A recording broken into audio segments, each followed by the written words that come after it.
Hey y'all, Rick from Ozark Living Homestead.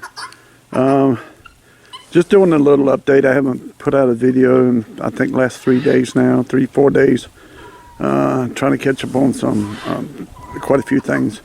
But anyway, I ran into some problems with the tractor, as you guys know in some of the last video, basically the last 3-4 videos. I've been working on this tractor amongst other things, when I had time.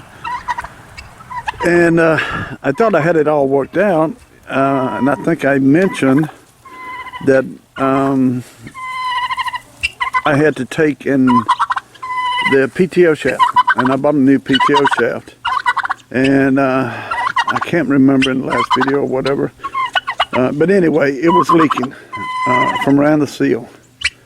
I'm like, oh crap, and that's after I'd put it all back together, but luckily, the first fluid I was putting back in was in the rear end. I hadn't put any hydraulic fluid or anything in, which was good because I had to turn around and pull that shaft back out again. So what I did is, and I kept looking at it, and apparently, well, not apparently, they did.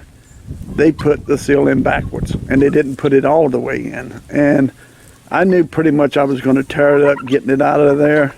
So I went on in to the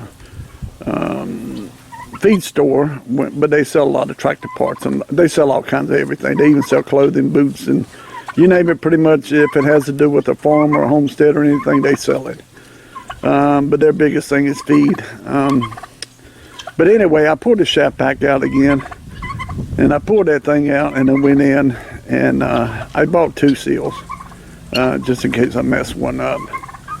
But I pulled it out and I popped a new one in there, drove it in there, and I put the new shaft back in, and I used Permatex. You guys can see the blue around it to seal it up.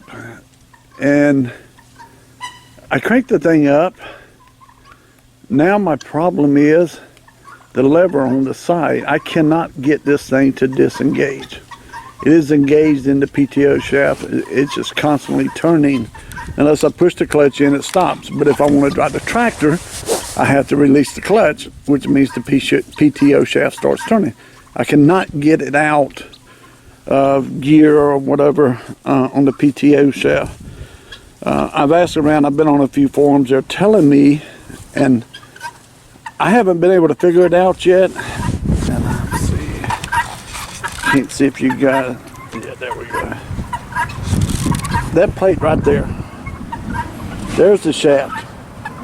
And it moves back or forward to disengage. Well, the problem is, and I only got 2 bolts holding it on right now because I've been working with it trying to figure this thing out, is I took the plate off because on the forums they say take the plate off and put it back in the groove. It's supposed to be in the lever. Well, it's in the groove. That's not the problem. The problem is that shaft inside there is not moving. I cannot get it to move. Cannot get it to disengage, even when I push that clutch in. Now the tractor will drive fine. I've actually driven the tractor. It goes in every gear. It does good. The hydraulics work. They work great. But I cannot get it to release that PTO shaft.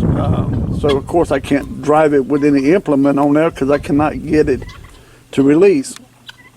So that's one of the things I'm dealing with, trying to figure out. And this is actually driving me crazy because it doesn't seem that complicated the way these things are built. I mean, again, I'm not a tractor person. I don't claim to be a mechanic, tractor mechanic or anything. But it is driving me crazy trying to figure this thing out. Like I said, it goes in every gear real easy. It drives good. I just cannot figure this thing out. So if you guys have any ideas of where I can look, I'm waiting on the manual, repair manual come now. I don't know if it'll tell me, but so far I haven't been able to figure this thing out. Now the only thing I can think of, and no one's mentioned this in the forum, and I've actually asked the question and nobody's answered it. Do I need to remove the PTO shaft and move that gear or that shaft inside the hydraulic chamber there? Do I need to move it back in the disengage position and then tighten, put the shaft back in. And no one's answered that question. And right now it's so cold, there's no way I'm gonna pull it out now. In fact, I woke up this morning, I knew it was gonna be really, really cold. Yesterday it was pretty cold. But woke up this morning, I think the temperature I looked a while ago, it was like 14 degrees. And then I was looking at the Weather Channel this morning for our local weather here. And it says it will feel like temperature of 6 degrees. And believe me, it feels like 6 degrees out here. Luckily, it's just a light breeze. It's not real windy. But tomorrow we're supposed to be even colder. They're saying a temperature of 8 degrees tomorrow with a feel like degree of below 0. So not a big difference from what it is, but honestly 5 or 6 degrees, 7 degrees can actually make a big difference. But anyway, I thought I'd do a little update, like I said, because I've just been so busy. This is driving me crazy trying to figure this out. And it's so bad that I won't give up on it. I'm determined I'm going to figure this thing out, and I will somehow. Now, I did get a phone number, which I haven't called him yet, and I wouldn't expect anyone to come out here as cold as it is to try to work on this, but got a phone number of a local guy that works for a tractor supply place in another town that may come by here and do a little side job. Again, I don't know. They say he used to do it, but I don't know if he's still doing it or not.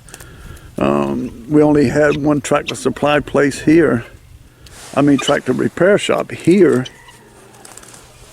That was actually in the other little town, and that's where I got the shaft from, and they went out of business. So we really had nowhere other than an hour away that I know of that we could take a tractor to or anything like this and get it repaired. So, all right, guys, I'm going to get off of here because I am honestly about to freeze.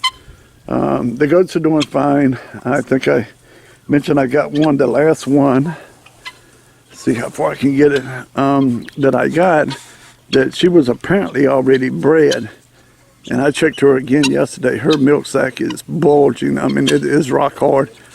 So she's getting ready to give birth, unfortunately, but hopefully she will wait till next week, because now they're saying that our temperatures next week is going to be up in the 50s and 60s during the day, and down in the high 30s to the low 40s, which is going to be great. And hopefully it'll stay like that for a while. I know I'm shaking here, but it's cold. So hopefully it'll stay like that for a while, so she starts giving birth, the weather won't be so bad. All right, guys, I'm going to get off of here. And I got some things I got to get done. I got to run into town. I actually got to go buy some chicken feed that I forgot the last time I was in town. So, but anyway, guys, if you like the videos, go ahead and give us a big thumbs up. And if you're not a subscriber and you like them, go ahead and subscribe. And to all you guys that are already subscribers and support our channel, we really appreciate it. And thank you a lot. All right, you guys, have a great day and stay warm.